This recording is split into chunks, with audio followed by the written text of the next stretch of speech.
Welcome back doctor గారు. కడప నుంచి Shailaja call చేశారు. శైలజ గారు నమస్తే అండి. నమస్తే సార్. మీ సమస్య ఏంటో డాక్టర్ గారు ఉన్నారు, చెప్పండి. Hello sir. నమస్తే సార్. నమస్కారం అమ్మా. సార్ నా ఏజ్ 42 అండి. ఓకే. నాకు యూటరస్ దగ్గర అప్పర్ లిప్స్ విపరీతంగా దురద వెళ్తుంది సార్. Okay okay. నేను డెర్మటాలజిస్ట్ ని కలిశాను. Okay. BK gel, Physiderm, B cream, న్యూఫోర్స్, జిప్సెక్స్ టాబ్లెట్స్, ఇలాంటివి రాయించారు సార్. అది తగ్గుతుంది. ఓకే. మళ్ళీ ఒక 2 months అయినాక మళ్ళీ స్టార్ట్ అవుతుంది సార్ ఇది. సరే. ఇదేమన్నా దేనికి తాగు తీస్తుంది, భయంగా ఉంది సార్. దాదాపు 3 years నుండి ఉంది ఇది. జనరల్గా ఇక్కడ విషయాలు చూడండి అమ్మా, ఇది గర్భసంచి. అయితే మీరు చెప్తుంది దురద వస్తుందని అంటున్నారు. జనరల్గా ఈ భాగంలో ఇది వెజైనల్ పోర్షన్, దీంట్లో అసిడిక్ pH ఉంటుంది. ఇది నార్మల్గా ఇన్ఫెక్షన్ రాకుండా కాపాడుతుంది. ఎందుకంటే న్యూట్రల్ pH 7 అయితే ఇక్కడ 4.5 లేక 3.5 అలా ఉంటుంది. కాబట్టి ఆ అసిడిక్ pH ఉంది అంటేనే డిఫెన్స్ ఉంటాయి, లేకపోతే మైనర్ ఇన్ఫెక్షన్ వచ్చినా దురద అవుతుంటుంది. కాబట్టి ఇక్కడ అసిడిక్ జెల్స్ దొరుకుతాయండి, ఈ భాగంలో పూసుకోవడానికి దొరుకుతున్నాయి. ముఖ్యంగా పెల్విక్ స్కాన్ చేయాలి. మీరు చెప్తుంది కరెక్టే, భయంగా ఉందని అంటున్నారు. 42 years అంటే మెనోపాజల్ ఏజ్ అండి. ఆ సమయంలో హార్మోన్స్ తక్కువ ఉండడం వల్ల కొన్నిసార్లు అలా జరగచ్చు. లూబ్రికేషన్ లేకపోవడం, క్రాక్స్ రావడం జరుగుతుంటుంది. కానీ ముఖ్యంగా గమనించాల్సి ఈ భాగంలో ప్యాప్స్ మీరు తీస్తారండి. అంటే సర్వైకల్ క్యాన్సర్ యొక్క స్క్రీనింగ్, ఒక చిన్న వుడెన్ స్పాచులా తీసుకొని దీన్ని రబ్ చేస్తారు, తర్వాత సెల్స్ ని స్టడీ చేస్తారు. వాటిలో ఏమైనా ఏటీపీయా అంటే జనరల్ క్యాన్సర్ కంటే ముందే వచ్చేటువంటి సెల్స్ ఏమైనా ఉంటే దాన్ని గుర్తిస్తారండి. దాని ద్వారా మీకు చికిత్స చేయడం సాధ్యం అవుతుంది. ఎవరైనా సరే ఇన్ఫెక్షన్స్ ఉన్నాయి మాటిమాటికుంటే లాంగ్ టర్మ్ సప్రెసివ్ థెరపీ ఇస్తారండి. అంటే యాంటీబయాటిక్స్ సింపుల్ గా vaginal infections, urinary infection almost same గా ఉంటాయండి. కాబట్టి సెఫలోస్పోరిన్ అనే టాబ్లెట్ వేసుకుంటే డైలీ ఒకటి వేసుకుంటే జనరల్ గా 3 to 6 months లో తప్పకుండా రిలీఫ్ వస్తుందమ్మా. Okay doctor. Next caller Suresh Anakapalli నుంచి కాల్ చేశారు. సురేష్ గారు నమస్తే అండి. సురేష్ గారు మీ డౌట్ ఏంటో డాక్టర్ గారు ఉన్నారు, అడగండి. హలో. నమస్తే అండి. నమస్తే సార్. క్వశ్చన్ ఏంటండి? సార్ నా వయసు 20 సంవత్సరాలు అండి. ఓకే. సార్ నాకు ఏంటంటే నా అంగం కొద్దిగా చిన్నదుందని, అంటే చిన్నదుందని ఫ్రెండ్స్ కామెంట్ చేస్తున్నారు సార్. ఓకే. అది అంటే పెరగాలంటే ఏంటి?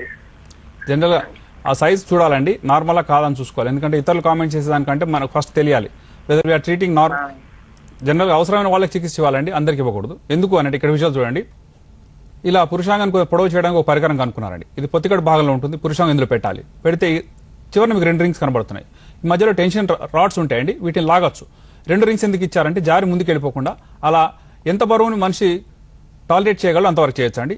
జనరల్గా ఇది 3 kg వరకు ఆపగలదండి. అంటే ఒక 3 kg రాయి కడితే ఎంత అయితే ఫోర్స్ వస్తుందో అలా ట్రాక్షన్ డివైస్ అంటారు. ఇలా చేయడం వల్ల ఏమవుతుంది అంటే లోపల ఉన్నటువంటి కణాలు చూడండి, కెవరస్ టిష్యూ ఉంటుందండి. ఈ నరాలు కానీ, బ్లడ్ వెసల్స్ కానీ, స్కిన్ కానీ ఏదైనా సరే చక్కగా సాగుతుంది తప్పితే ఏది తగదు.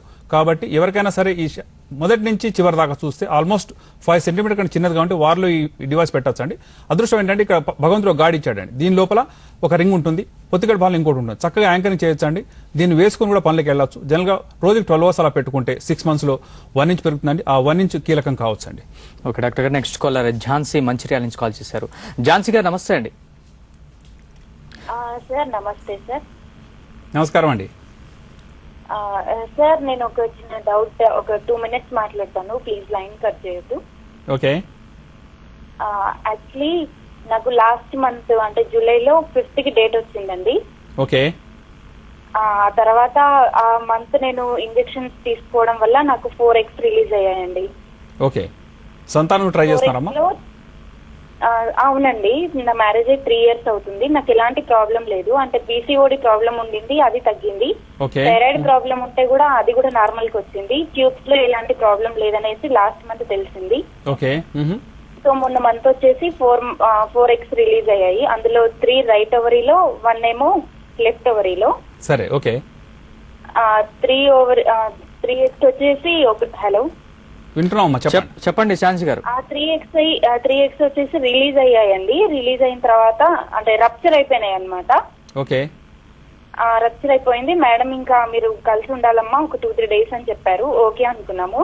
నాకు ఇంకా ఈ మంత్ 5th కి వచ్చేసరికి అంటే ఆగస్టులో ఇంకా నేను ఫర్టిలైజేషన్ జరిగిపోయి కన్సీవ్ అవుతుందేమో అనేసి ఎక్స్పెక్ట్ చేశాను. బట్ నాకు అనుకోకుండా 6th కి డేట్ వచ్చిందనమాట. ఓకే. 1 day తర్వాత. కాకపోతే అది జస్ట్ హాఫ్ డే మాత్రమే బ్లీడింగ్ అయిందండి. ఓకే. హాఫ్ డే బ్లీడింగ్ అయిన తర్వాత నేను సెకండ్ డే పీరియడ్ వచ్చిన సెకండ్ డే అల్ట్రా సౌండ్ చేసుకోవడానికి, స్కానింగ్ చేయించుకోవడానికి అనేసి హాస్పిటల్కి వెళ్ళాను. ఓకే. అప్పుడు చెప్పింది ఏంటంటే ఆ రోజు రిజల్ట్స్ లో ఏమవుతుందంటే స్కానింగ్ లో రైట్ ఓవరీలో నాకు 2 రప్చర్డ్ ఫాలికల్స్ ఉన్నాయి. అండ్ ఎండోమెట్రియం వచ్చేసి థిక్ గా ఉంది, అంటే 8 సెంటీమీటర్స్ ఉంది, 0.8 సెంటీమీటర్స్. అండ్ పిఓడి వచ్చి మినిమల్ ఫ్రీ ఫ్లూయిడ్ అని ఉందండి. ఓకే సరే. సో ఆ మేడం ఇంకా ఏం అర్థం కాక అదేంటమ్మా ఇలా ఉంది రిపోర్ట్ అనేసి ఒకసారి గ్రావిన్ టెస్ట్ చేశారు, యూరిన్ టెస్ట్. ఓకే. అందులో నెగటివ్ వచ్చింది. మళ్ళీ 2-3 డేస్ తర్వాత పిలిపించుకొని మళ్ళీ గ్రావిన్ టెస్ట్, యూరిన్ టెస్ట్ చేస్తే అందులో ఫస్ట్ 1 minute లో జస్ట్ లైట్ గా కొంచెం రెడ్ లైన్ జస్ట్ లైట్ గా కనబడిందండి. ఓకే సరే. అందుకని ఇంకా నాకు ఇప్పటి వరకు కొంచెం నాకు ఎవ్రీ మంత్ డేట్ వచ్చే ముందు బ్రెస్ట్ పెయిన్ వస్తుంది అనమాట, చిన్న సిమ్టమ్స్ లాగా. సరే. అయితే ఈ మంత్ కూడా నాకు అలాగే బ్రెస్ట్ పెయిన్ వస్తే ఇంకా నేను డేట్ వస్తుందనేసి కన్ఫర్మ్ అయిపోయి కొంచెం స్కిప్పింగ్ ఆడడం లాంటివి చేశాను అనమాట.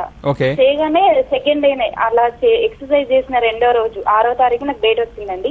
కానీ హాఫ్ డే మాత్రమే వచ్చింది. సో ఇది నేను ప్రెగ్నెన్సీ లాగా తీసుకోవచ్చా లేకపోతే కాదా? అయితే ఆ మేడం, నేను వాడుతున్న మేడం ఏమన్నారంటే ఇంప్లాంటేషన్ ప్రాబ్లం అనేసి అన్నారు.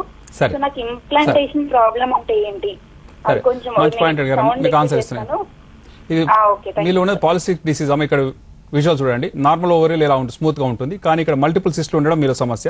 అది తీరిందని మీరు చెప్పారు, సంతోషం. ఎందుకంటే ఆ సిస్ట్లు తగ్గిపోతే తర్వాత ఓవులేషన్ అవుతుంది. ముఖ్యంగా వీళ్ళు స్టిమ్యులేట్ చేస్తే చాలా ఫాస్ట్గా స్టిమ్యులేట్ అవుతారు. జనరల్గా మీరు 3 ఓవరీస్ ఆన్ వన్ సైడ్, ఇంకొక సైడ్ ఇంకోటి చెప్పారు. Doesn't matter. ఎవరైనా సరే హైపర్ స్టిమ్యులేషన్కి వెళ్తారండి. ఇంజెక్షన్ ఇచ్చిన తర్వాత జనరల్గా ఒక్కొక్క సైడ్ చాలా వచ్చేస్తాయి, మల్టిపుల్ ఫాలికల్స్ వస్తాయి. కాబట్టి ఇలాంటి వారి లోపల హైపర్ స్టిమ్యులేషన్ సిండ్రోమ్ రాకుండా కాపాడతాం. ఇచ్చే ఇంజెక్షన్ కూడా ఎఫ్ఎస్ఎస్ ఇస్తారండి.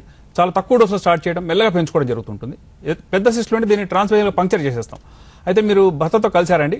జనరల్గా ఇటువంటి ఓవరీస్ వచ్చినప్పుడు ఐయుఐ చేస్తాం, అంటే ఇంటర్వ్యూ ఇన్సెమినేషన్ చేయడం ద్వారా ప్రెగ్నెన్సీ ఛాన్సెస్ పెరుగుతుంటాయి. ఎందుకంటే చాలా ప్రెషియస్ ఎగ్ అండి ఇది. స్టిమ్యులేషన్ తర్వాత మీరు చేస్తున్న గ్రావిడెక్స్ టెస్ట్ కానీ మీరు ఎక్కడ ప్రెగ్నెన్సీ యొక్క కన్ఫర్మేషన్ ఏమీ లేదండి, ప్రెగ్నెన్సీ లేదు మీకు. అయితే మీరు స్కిప్పింగ్ చేసిన దాని వల్ల కాకుండా జనరల్ ఎవరైనా సరే స్కానింగ్ యొక్క కన్ఫర్మేషన్ తీసుకోవాలి. యూరిన్ టెస్ట్ నెగిటివ్ అనుకుందాం, ఇంకో 1 week తర్వాత చేశారు. ఎవరైనా సరే బార్డర్ లైన్ గా ఉందని వెంటనే స్కానింగ్ చేసి ఇక్కడ పిండం ఉందని చూస్తామండి. శాక్ కనబడాలి, తప్పకుండా ఒక రింగ్ లాంటి శాక్ కనబడితేనే ప్రెగ్నెన్సీ. లేకపోతే యూరిన్ టెస్ట్ అనేది సమ్ టైమ్స్ ఫాల్స్ పాజిటివ్ ఉండొచ్చు. మీలో ప్రెగ్నెన్సీ రాలేదమ్మా, you can try again.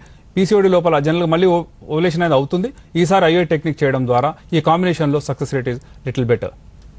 Doctor గారు రోజులాగా ఇవాళ కూడా ఎప్పటిలాగే కాలర్స్ అడిగిన ఎన్నో డౌట్స్ వాళ్ళు క్లారిఫై చేశారు, అలాగే ఎంతో ఇన్ఫర్మేషన్ ఇచ్చారు, చాలా valuable information. Thanks for coming అండి. వెల్కమ్. ఇది ఇవాళ ఉల్లాసంగా ఉత్సాహంగా కార్యక్రమం. తిరిగి రేపటి ఎపిసోడ్ లో మళ్ళీ కలుద్దాం. అంతవరకు సెలవు, నమస్కారం, శుభరాత్రి.